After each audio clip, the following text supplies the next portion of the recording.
Olá, pessoal, muito bom dia. Você está no Domingão do Carlão, aqui pelas lentes do nosso canal do Boi. Muito obrigado pela sua audiência.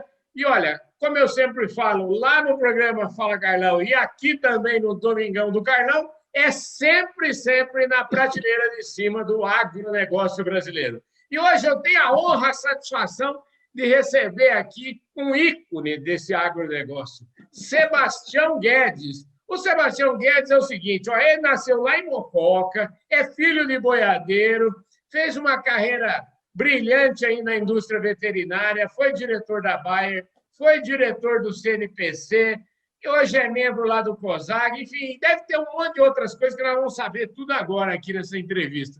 Ô, doutor Guedes, é assim que eu gosto de te chamar. Muito obrigado pela sua presença aqui, viu?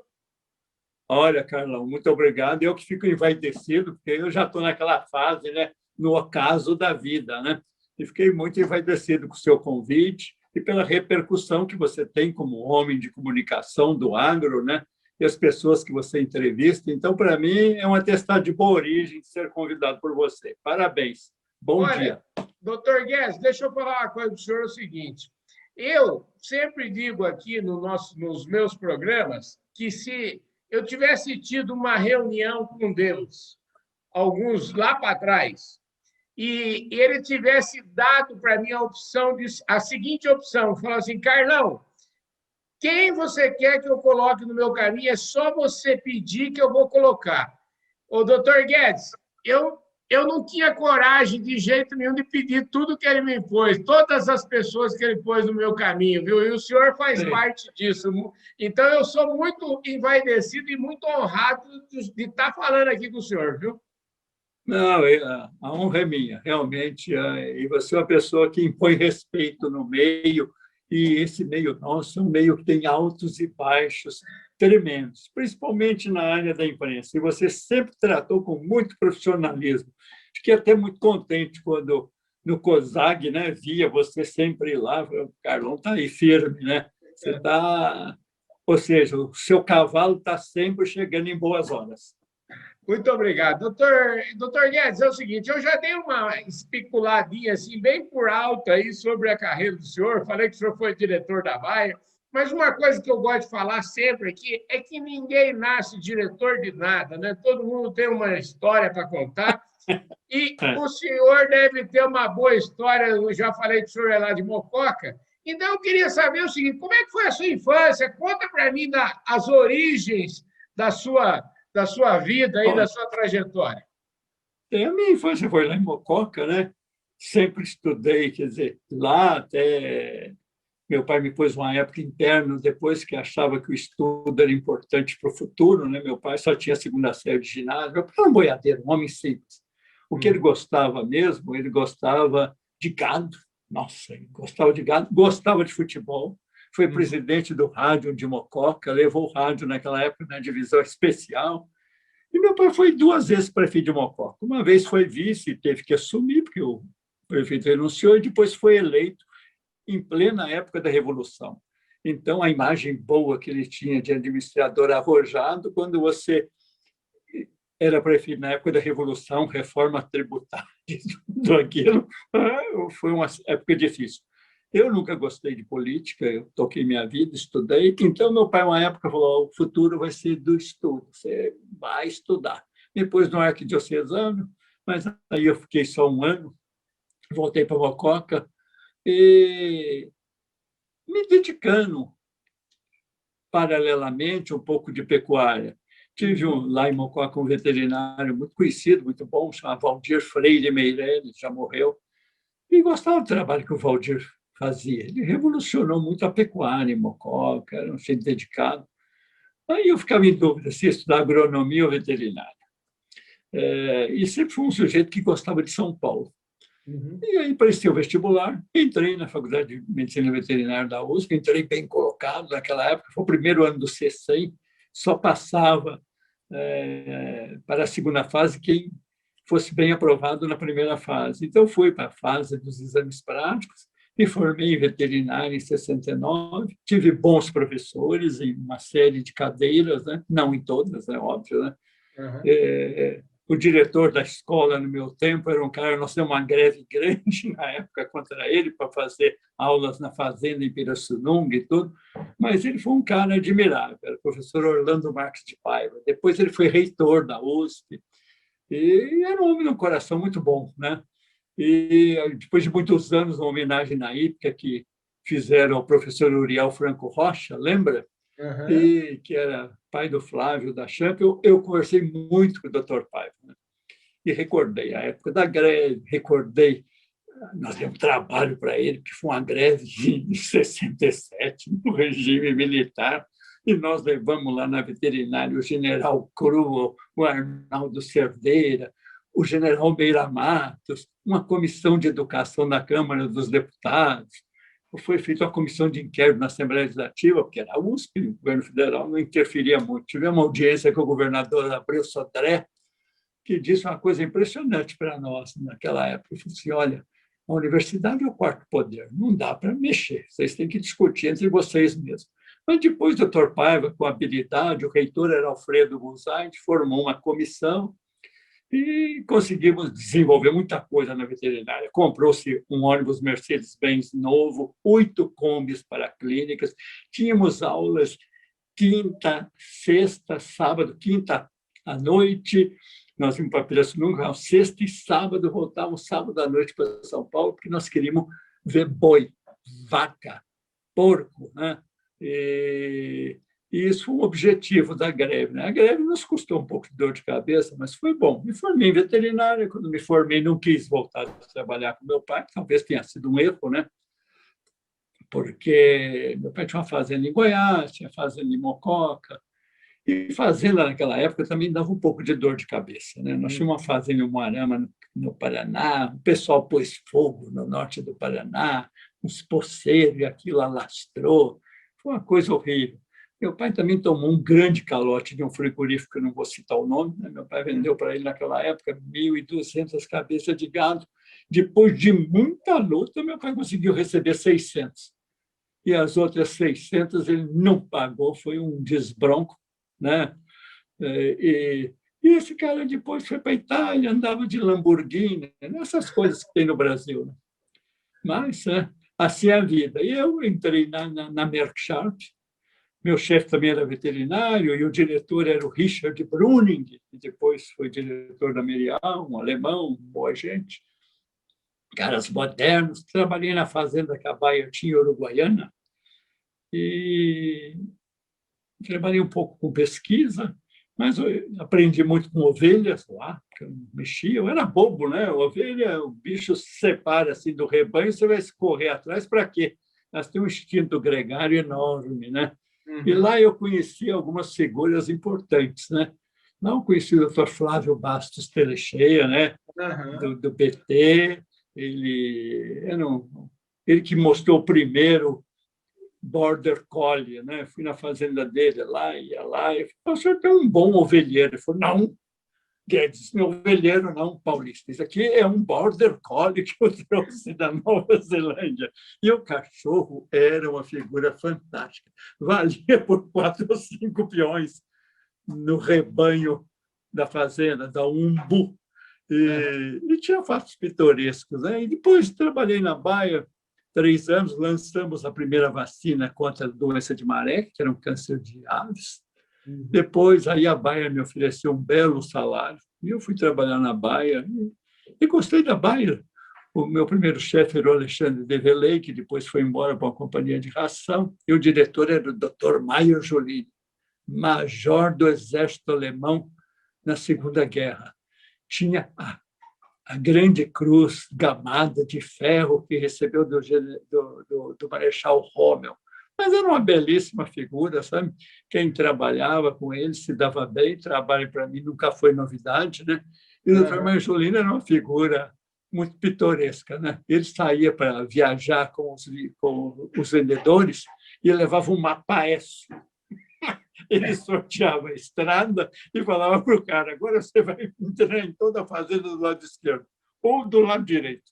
Era tudo assim para ele ver se a Bayer tinha presença. Naquela época, você imagina isso, Carlos? Isso era o ano 73, 74. Sabe quantas Kombis a Bayer tinha nos servindo a lavoura? Que era a divisão agrícola, a divisão veterinária e um pouco da divisão de produtos domésticos. Tinha 600 Kombis no país. Empregava veterinário. Ela tem uma presença muito forte na divulgação de produtos no campo.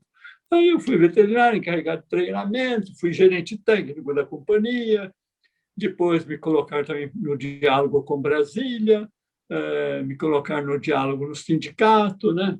Ali eu conheci o Roberto Rodrigues, meu pai conhecia o pai dele, conheci o Roberto na época da nova Constituinte, né? Trabalhamos em algumas coisas juntas, né? Do lado da Bayer, na parte veterinária era eu, na parte geral era o Tripodo, e tocamos, né? Conseguimos fazer algumas coisas. Conheci também alguns políticos, né? Lembro de bons ministros da Agricultura, também lembro de ministros da Agricultura que não valiam nada, né? Isso é normal, né? Mas tivemos bons ministros naquela época. O Iris Rezende foi um bom ministro, o Lázaro Barbosa nos ajudou muito naquela época. Eu acho até que ele é vivo, foi senador por Goiás, né? Depois veio uma nova série aí, né? Aí voltei a ter mais contato outra vez, um pouco com o Turra, com o nosso amigo Pratini de Moraes, né? Foi para mim um grande ministro, Roberto Rodrigues também, né? E o Roberto foi sucedido por um sujeito que eu também não posso me queixar, ele foi muito correto. Muita gente no agro tinha restrições a ele, eu não tenho. Eu acho ele uma figura de respeito e inteligente, Luiz Carlos Guedes Pinto. E não tem nada a ver com o meu Guedes, não, né?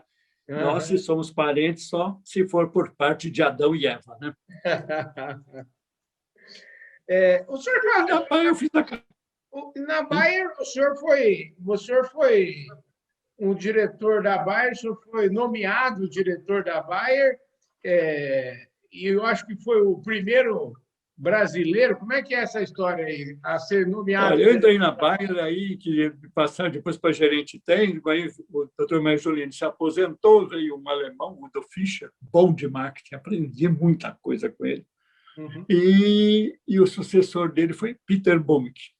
E o Peter dizia, e os alemães me conheciam, falavam, está na hora do Brasil ter um nacional. Mas os cargos de diretores num país como o Brasil eram sempre cargos dos alemães. O presidente da Bayer gostava do meu trabalho, o Bumck me endossou muito, o Dr. Schneider, que foi presidente mundial da companhia, era conselheiro da Bayer do Brasil, vinha aqui uma vez por ano, me conhecia, e eu pude ser diretor da área veterinária. Fui o primeiro diretor comercial brasileiro aqui no Brasil, fui eu. E trabalhei bastante lá, fiquei até o ano 2000. Aí eu tinha tido um infarto, a companhia falou, olha, Guedes, é melhor você sair daqui vivo do que no caixão. Então, eu resolvi sair vivo, me deram uma consultoria, continuei ligado há muitos anos depois, hoje não mais, né? A geração é outra, mas vejo que a companhia está inovando, né? O diretor da divisão agrícola é uma mulher, né? Nessa época também eu fui convidado por um diretor da Elanco americana, para ser diretor do International Federation for Animal Health em Bruxelas. Então, eu fui de 98 por aí até 2011, eu fui diretor dessa entidade em Bruxelas. Fiquei lá 2 vezes por ano, trabalhei em alguns projetos inovadores, deu muita satisfação. E aí, no fim, você tem que preparar, né, a última fase da vida, né? A terceira fase, né, que é aquela que o Bismarck dizia, envelhecer é perder amigos. Né? E aí estamos nela, né? Doutor Guedes, o senhor tem quantos anos? 75. O senhor tem, como é que se diz? Dentro da linha da normalidade aqui, o senhor ainda vai viver por muito tempo, viu, doutor Guedes? O senhor está... Que Deus te ouça, Carlos, sabe por quê? Olha, em 98, cara, eu fiz 4 pontes safena, tive um infarto nos Estados Unidos, mas vim para o Brasil e fui operado aqui pelo um grande médico. Eu dei uma vida a ele, Enio Buffalo, da Escola Paulista de Medicina. E ele, até hoje, ele é meu médico. Eu vou lá, tenho 80 e poucos anos, eu vou lá para aquele as consultas de rotina. Mas ele foi um grande médico. Mas depois, numa certa fase, eu hoje luto muito com o diabetes, contra o diabetes, né? Uhum. Eu vivo controlando, passo às vezes fome, né? Me dão alguns produtos, essa metformina, mais ou menos, mas me deram um produto uns tempos atrás para você urinar glicose. Meu Deus, deu uma alergia. Então, fora isso, estou tocando a vida, né?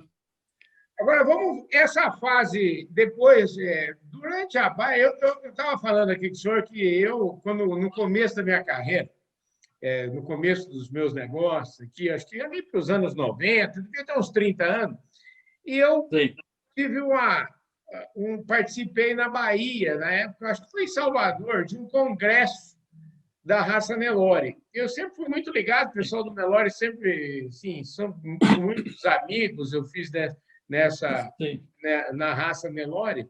E num sim. daqueles congressos lá se não me engano, eles chamavam de Boi Verde lá, o Nelore. Boi de capim. Boi de capim, isso mesmo. Nelore Boi de É, capim, isso mesmo. é. O senhor viu que a memória do senhor é muito melhor que a minha, então é o seguinte, com certeza o senhor vai longe ainda. Mas eu me lembro lá, assim, me chamou demais a atenção que o senhor falava sobre, era uma discussão sobre controle de aftosa, e era uma discussão dessas, e o senhor falava que o Sim. vírus aftosa era por demais conhecido, que ele tinha até barba, né? O Isso. Brasil, que avaliação o senhor faz hoje, olhando em perspectiva dessa briga do Brasil contra a aftosa e outras doenças aí? Olha, a avaliação que eu faço é a seguinte: a aftosa sempre foi locomotiva do mercado veterinário. Tinha Uhum, firmas que queriam erradicar a aftosa e tinha firmas que não tinham muito interesse em erradicar a aftosa, que achavam que isso derrubava o faturamento. É uma questão de opinião de cada empresa. A minha era a favor dessa. A companhia Baia era a favor de erradicar, achava que precisava dar um salto e aí por diante. uhum, Tivemos essa luta, foram organizados os circuitos pecuários. Quem teve uma importância muito grande nisso foi um presidente do CNPC. Antes da minha época, eu fui diretor junto com ele, que era o João Carlos de Souza Meireles. uhum. O João Carlos, doutor João, estimulou essa questão, criou o conceito de circuitos pecuários, se reunia muito em Washington com a Organização Pan-Americana de Saúde, e organizamos isso. Tivemos o Pedro Camargo, que fundou o Fundepec, né? Também trabalhou bastante. Outro dia morreu o ex-governador Paulo Egídio, ele até falou que o Paulo Egídio o inspirou muito, né? E começamos com essa luta da aftosa. O Pedro precisava de grana para fazer as campanhas do Fundepec.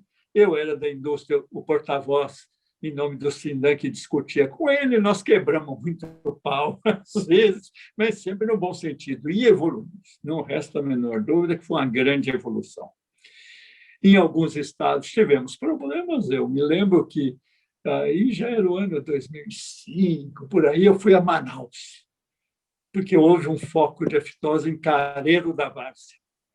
E eu fui lá para visitar a Federação de Agricultura do Amazonas. O presidente era um cidadão, doutor Eurípides, um homem sisudo, muito educado, mas sisudo, de pouca prosa.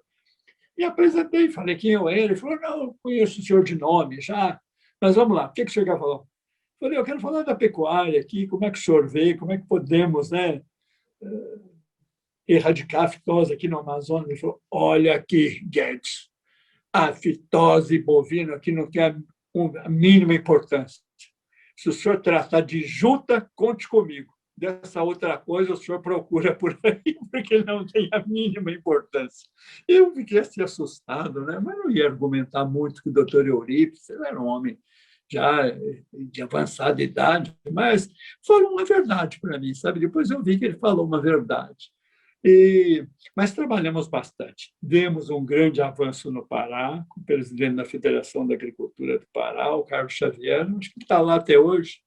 O Centro Pan-Americano ajudou demais. Um dia, esse atual governador do Piauí, o Wellington Dias, mandou me telefonar e queria falar comigo. Eu liguei para ele e falei: olha, eu quero que o senhor entende a fitose, eu quero que o senhor venha aqui para ver se aqui no Piauí tem aftosa. E eu fui e levei junto comigo um bom veterinário do Rio Grande do Sul, muita experiência de campo, o doutor Pita Pinheiro.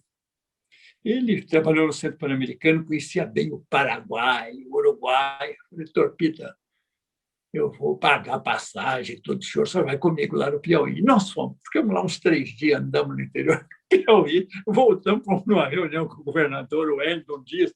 O vice-governador era um neurocirurgião, que depois acho que foi até governador do Piauí, sujeito bem formado.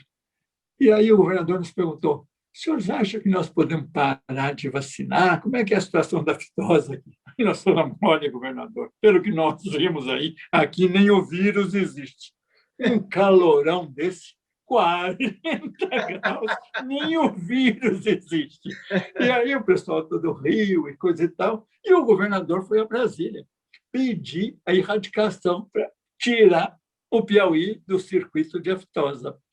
E a aftosa antes ocorria no Piauí, porque o Pará não vacinava, e o gado do Pará vinha para a Bahia e trazia a aftosa no Nordeste inteiro. Quando o Pará passou a vacinar, acabou esse problema. Uhum. E o governador veio a Brasília e foi falar com o ministro da Agricultura. E eu acho que o ministro da Agricultura, nessa época, era Stefanes, Reinhold Stefanes. Uhum. E a pressão da área técnica falou: não pode erradicar. Aí ele foi falar com o Lula, o governador do PT, né? Ele foi falar com o Lula e o Lula falou: eu não me envolvo nisso, não. Vocês que resolvam isso aí. E o Piauí continuou vacinando. Mas houve muita evolução. O primeiro estado do Nordeste a evoluir, hoje é uma dúvida entre Nordeste e Leste, foi Sergipe. Sergipe fez um bom trabalho naquela época. Uhum. E hoje é um estado mais crítico. A Bahia fez um excelente trabalho, era o doutor Lira, que já faleceu, era um cara engraçadíssimo, gostava de trabalho de campo, formou uma agência na Bahia, tinha força com o governador, era um bom cara. E nós tivemos, quer dizer, boas performances. Hoje, o que está acontecendo? O fazendeiro está ele fazendo a erradicação. Eu vi um trabalho recente, tem um jornalista muito bom que dá coberturas nessa área, na mídia escrita, e de vez em quando ele me telefona e fala. E um estado que é um exemplo de como a iniciativa se aglutinou para erradicar a aftosa foi Goiás. Uhum. Goiás fez um trabalho extraordinário, o Fundepec de Goiás.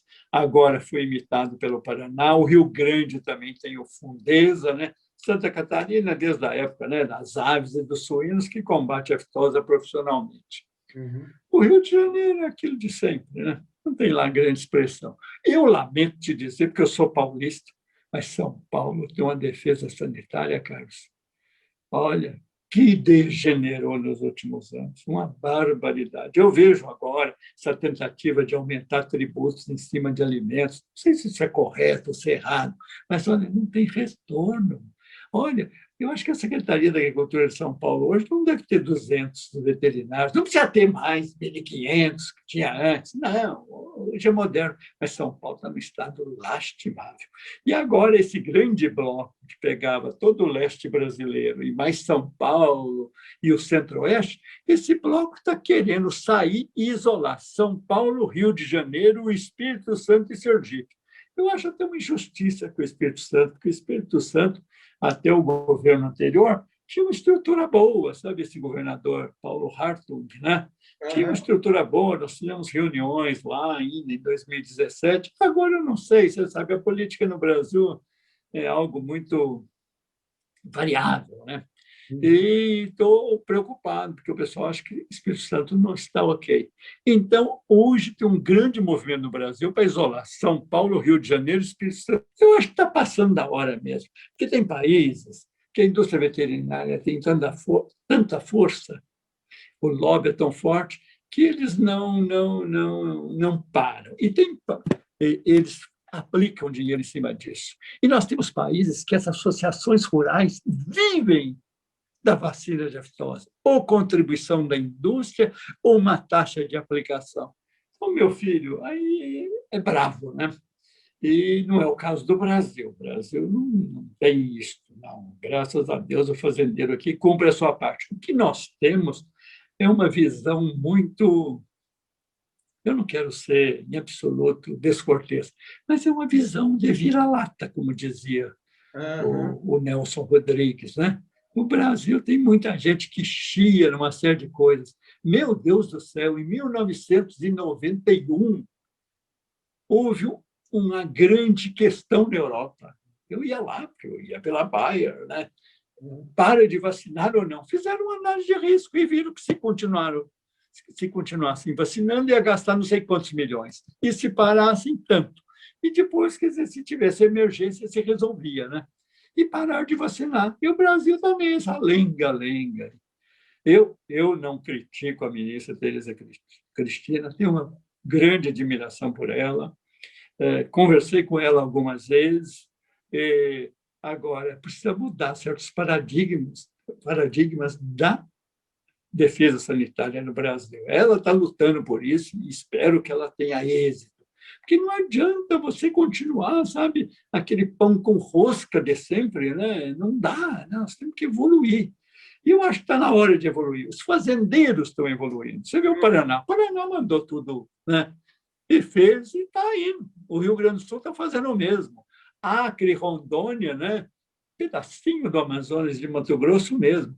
O Acre, eu tinha um amigo lá, família aí, origem na região mineira, ali vizinha Mococa, e ele me dizia, vai retirar, eu não confio. Eu falei, fulano, por que você não vai nas reuniões da federação do teu estado, você não vai nas reuniões do circuito e não diz o que você pensa? Vocês não falam nada. Na hora que decidem, que analisam, vocês são contra. Meu filho, vocês estão perdendo o bonde já passou, vocês vão ficando para trás. E deu no que deu, né? Rondônia tinha, fui com o nosso amigo Resch, lá uns 8 anos atrás. Rondônia tinha um tipo de um hidroavião, lancha, barco, recursos federais colocados lá. E era uma defesa sanitária maravilhosa, cara. Maravilhosa, a melhor defesa sanitária do Brasil naquela época. Tá? Era uma coisa tremenda. Você vai conversar com o resto, pergunta para ele de Rondônia. Era uma maravilha. Agora tem estado, meu Deus. Eu fui uma vez em Campinas. O diretor de defesa, que era um amigo meu, já aposentado, ele falou, Sebastião, leva lá uns empresários, o governador vai lá, vamos ver se a gente empolga o governador, levando empresários. Levei um grupo de empresários ligados à área de sanidade animal e nutrição. Chegamos lá, o governador estava doando 260 carros para a Secretaria da Agricultura. O governador era Alckmin. Falei, que beleza, rapaz. Olha, 260 carros. Falou para mim assim, beleza nada, rapaz. Eu não tenho traseiro para sentar nesses carros. Você sabe que no serviço público, motorista é motorista. Se você não for motorista e você guiar um carro e tiver algum acidente, você é o responsável. Ele falou, e eu não tenho mais motorista. Ele falou, eu não tenho...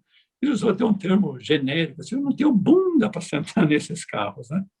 Então, você vê a situação que nós estamos. Né?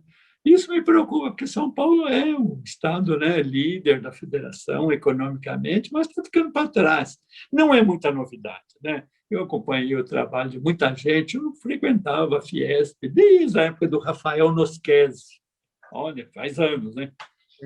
Não tinha muita voz lá, mas dali em diante, dos anos 80 para frente, eu ia, de vez em quando. E você vê que não é fácil você liderar a agricultura paulista no estado em que o comércio e a indústria têm tanta força. Mas esse é um problema nosso. Né? São Paulo valoriza muito a cana, a laranja, né? A pecuária ficava para trás. Eu me lembro, eu tive muitas discussões com o Dr. Pratini, né? Conversas com ele. Né? Aprendi muito com ele também nesse trabalho internacional. E ele me dizia, olha, Guess, nós temos que partir para Minas ou para o Rio Grande, porque aqui a pecuária não tem muita ressonância. Né? E você olha, quer dizer, mudou muito aí nos últimos anos, mas eu acho, por exemplo, eu defendo que São Paulo deveria ter uma pecuária intensiva na média propriedade. Uma propriedade que não seja plana, boa, bacana, você pode fazer uma pecuária mais intensiva, uma pecuária com um cruzamento industrial, isso é uma opção para o fazendeiro. Você fala isso, rapaz. Nós trabalhamos aí na tua região mesmo, em Tietê, tem o Persona, trabalhei com eles 2 vezes em projetos, isso daí, em nome do CNPC, mas as coisas não prosperam, né? Não prosperam. São Paulo é um estado do etanol, da laranja, né? Mas o que vão fazer, né? E trabalha bem esses dois aspectos. O senhor está aproveitando aqui, o senhor está tocando e nós estamos chegando aqui já nos minutos finais da nossa conversa. Eu queria saber, assim, nós participamos aí do COSAG juntos, eu acho que esse conselho é um conselho extraordinário, muita gente de qualidade. Nós fizemos recentemente até uma semana especial do COSAG. Eu vi. Enfim, eu gosto muito de participar das reuniões, porque assim é uma quantidade de inteligência e de debates muito boa. E o Brasil, o senhor sabe, assim, a agricultura brasileira teve uma transformação gigantesca aí. Enorme. Não é nenhuma novidade para o senhor isso. Agora, a pecuária também é um segmento importante do agronegócio, mas ela ainda não chegou no nível da agricultura. Ela vai chegar? Como é que é? Olha, eu acho o seguinte, a pecuária, tradicionalmente, aqui no Brasil, era um refúgio para você evitar a inflação e não ter muita mão de obra, né? Uhum. Então, você comprava fazenda, pingado, era isso. Uhum. Agora, essa cultura, nas últimas décadas, foi mudando, porque o fazendeiro herdeiro, ou ele se profissionaliza, ou ele vai dar para aquele fazendeiro, entre aspas, né? Da época do Castelo Branco, da CBBA, né? Lembra do Seu Castelo, né? Uhum. O fazendeiro que naquela época se chamava colono, né? Progressista, que é o que fez o Brasil evoluir, vamos ser francos. Eu me dava muito bem com o Esperoto, lembra, presidente da Farsul? Sim, claro. Ele estava bem com o Esperoto. E o Esperoto me dizia, Sebastião, os matogrossenses, o pessoal agora do Mato Piba, mesmo parte de São Paulo, deveria pagar um royalty para os gaúchos, que os gaúchos ensinaram, né? A evolução da pecuária. E você olha, não deixa de ser razoável verdade. Eu acho que a pecuária está evoluindo agora mais, quer dizer, por força mesmo, né? A terra está valendo mais, né? Em relação a 30 anos atrás, um salto enorme, né? E as pessoas vão ter que evoluir, porque senão a terra vai se tornar cada vez mais agrícola, né? Uhum. E o cidadão também não vai deixar grandes patrimônios, porque está duro, tem que trabalhar. Eu trabalhei uma época nos Estados Unidos, eu ficava impressionado. Em Kansas, Iowa, você via, eu tinha colegas lá, na própria baia, que 4h30 da tarde eu falava, eu tenho que ir embora, Guedes. Eu falei, vamos tomar uma cerveja. E, não, eu tenho que ir embora, que eu tenho que tratar das vacas. Que vaca? Ele falou, não, nós temos 80 cabeças de gado lá que a gente engorda, e hoje é o meu dia de tratar. Meu pai trata tais dias, meu irmão trata, e hoje é o dia meu. Quer dizer, o próprio fazendeiro, né? Tinha sua Ranger, Ford, e coisa e tal, mas ia lá tratar das vacas. Você vê aqui no Brasil a cultura como é, né? Que são raros, né? Que a gente vê que dedica, né? Mas, enfim, isso está mudando. Eu vejo uma perspectiva boa, mas precisa evoluir. Eu sou a favor do cruzamento industrial. Eu ficava impressionado. Eu era muito amigo do Dinhos, do restaurante, sabe? Sim, sim. Frequentava bastante na época boa, a gente conversava com ele, tinha boa carne. Eu falava, Dinhos, onde é que você compra essa carne? Ele falou, eu compro aqui em Iperó, aí perto da tua região, né? Sim. Era um frigorífico ali. Eu falei, mas que carne? Eu falei, não, Calpig. hein? É o frigorífico Calpig. Pode ser. E era uma carne excelente, rapaz. E com o Persona, nós fizemos uma reunião lá em Tietê, e apareceu 60, 70 pessoas. Rapaz. É um negócio que precisa ter um incentivo, é uma opção para o fazendeiro médio, né? Em certas regiões, criar um novilho industrial. Mas, você sabe, nem tudo, né? Evolui como a gente espera, mas um dia vai evoluir. Eu tenho muita confiança e eu acho também que a questão sanitária, eu vou te dizer, a ministra está tocando aquilo que é possível, ela é uma ministra competente, né? Eu a conheci, ela era secretária da Agricultura de Mato Grosso, e falei para ela, Tereza, seu sobrenome Corrêa da Costa, eu me lembro do Fernando Corrêa da Costa, eu era um meninão. Aí ela falou, era meu avô. O avô dela você sabe disso, né? Fui governador dos dois Mato Grosso. Né? Então, ela é do ramo, né? E eu, de vez em quando, muito raro, a gente conversa, às vezes, troca algumas mensagens. Tem alguns pontos que eu acho que o Brasil está dormindo no ponto. Essa questão da cisticercose, nós temos que evoluir nisso daí, porque pega mal. Mas eu jamais vou criticar a Tereza, porque ela está lutando, sabe, para modificar muita coisa no Ministério e está tendo sucesso. Né? Eu acho que isso vai ajudar muito também a nossa pecuária. Né? Mas o Brasil tem que pôr na cabeça o seguinte: a China tem 27% da população mundial e só 7% das terras agricultáveis. Então, está na cara, né, que a China vai precisar, né, de alternativas, de fazer parcerias, não resta a menor dúvida. Né? E, como dizia o Mao Tse-tung, né, que você conheceu muito bem, ele dizia: não se pode argumentar com o estômago simplesmente porque ele não tem ouvidos. Né? É assim, Carlos.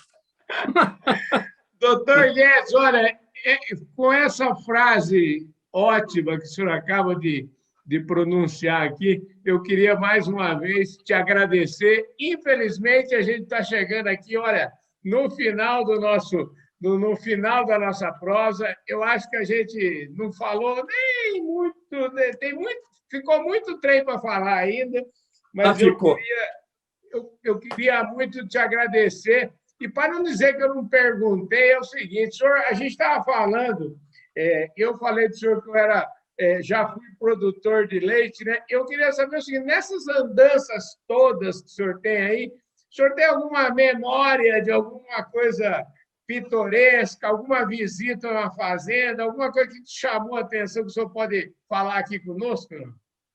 Olha, eu tenho, sim, uma memória de muitas coisas interessantes, né? Eu já comentei com você do Dr. Santo, posso repetir? Pode. Pois é, doutor Santos, eu conheci o doutor Santos Lunardelli numa reunião na Associação dos Criadores de Nelore do Brasil. E penso um homem rigoroso, é aquele, a defesa dele do Nelore dele, hein? Era ele e o Ortenblad, lembra? Um dos Ortenblad, eram dois irmãos. E eles, até em 72, levavam Nelore mocho lá no Esteio. Eu me lembro que eu era paulista, ia conversar com eles. Eu falei: não, eu segui desafio. Eu falei: não, nós temos que ser isso aqui. Mas o Santo Lunardelli, um dia eu fui à fazenda dele. E chegou à tarde, eu ia voltar para a cidade. Ele falou: não, dorme aqui. Não, dorme aqui, isso é bom papo, vamos conversar. E ele chamou lá um administrador dele, o cara veio lá numa Rural Willy, sei lá, num picape Jeep, e falou: amanhã você traz 16 litros de leite. Então, na hora que o sujeito saiu, eu falei: o senhor compra leite, doutor Santos? Ele falou: compro. Eu falei: mas por que? Ele falou: leite é sinônimo de miséria. Eu falei: por quê? Fazenda de gado leiteiro não vai para frente. Você até olha as crianças, tá aquela mosquiteira ali em volta, né?